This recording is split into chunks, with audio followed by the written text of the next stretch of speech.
World Games than Sally Fitzgibbons.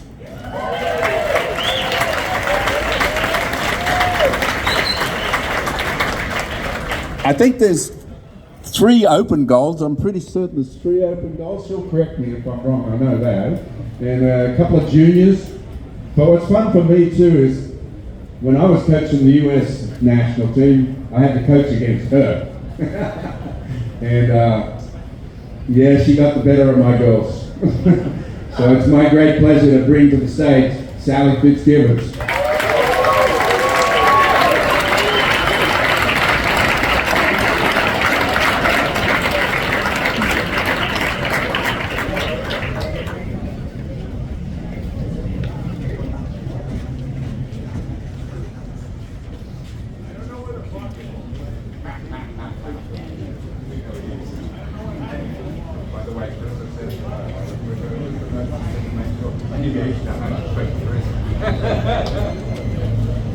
As Aussies, we say, "G'day Huntington Beach." I really want to give this a whirl. Aloha, Huntington Beach! Aloha!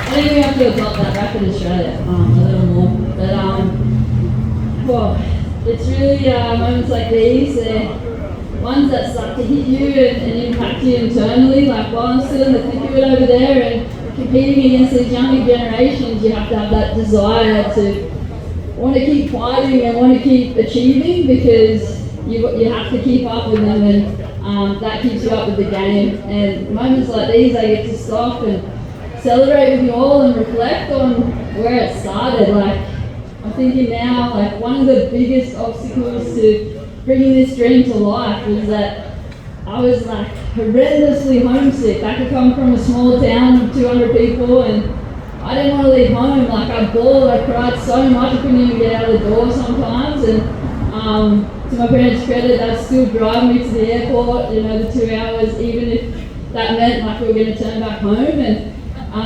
so flying over here as a 14-year-old, like seemed like this big city would just swallow me up. And arriving at LAX and security is a little daunting at times to get in here.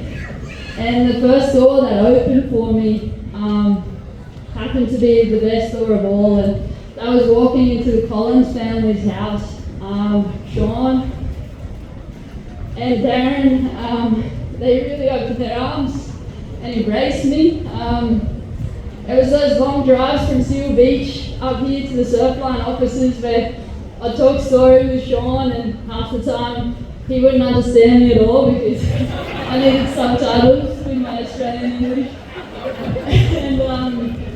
And I'd camp out on the balcony up there and run over and surf, warm up in the sun, and then try to learn about forecasting in between. And it was at every turn though, you guys, the community and the people of Huntington Beach, like they would stop and take care of me, whether it was pulling out on the PCH the wrong way and stopping all the traffic and someone popping out and like stopping before me so I could turn around, or it was, I was over there, door number 2 was staying at Auntie Lucy Anderson's house.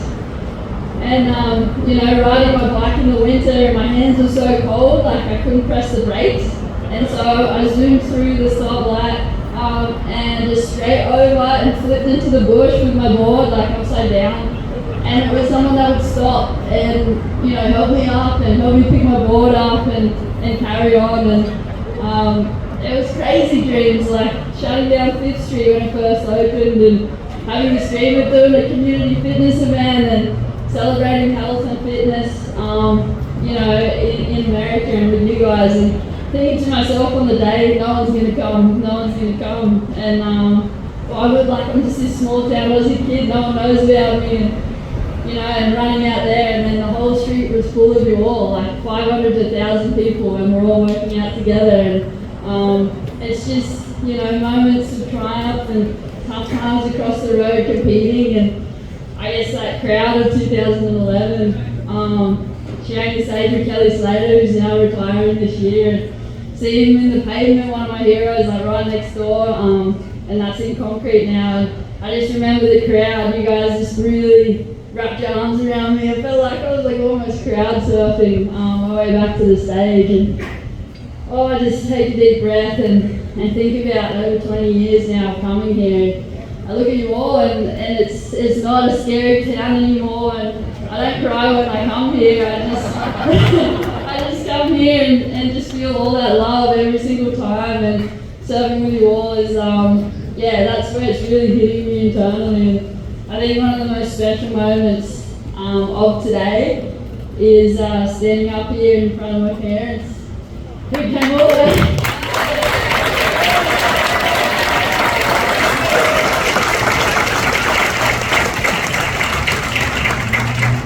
To stand here with them and know that our values and our name is represented in the concrete here. I just thank you so much.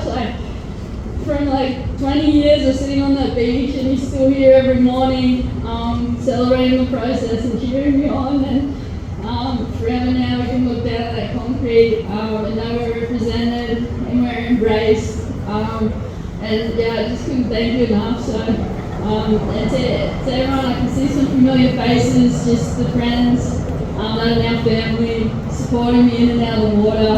I just want to say, thank you so much, and I just want to pay homage to the wave, our wave playground behind us, and just you guys. So thank you, Huntington Beach.